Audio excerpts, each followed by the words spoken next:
بسم الله الرحمن الرحيم. الرحمن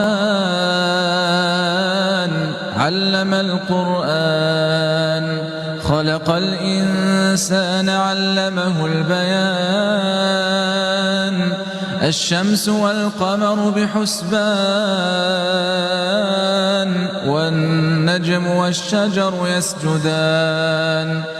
والسماء رفعها ووضع الميزان ألا تطغوا في الميزان وأقيموا الوزن بالقسط ولا تخسروا الميزان.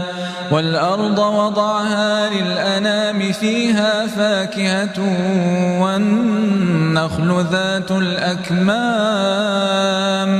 والحب ذو العصف والريحان. فبأي آلاء ربكما تكذبان؟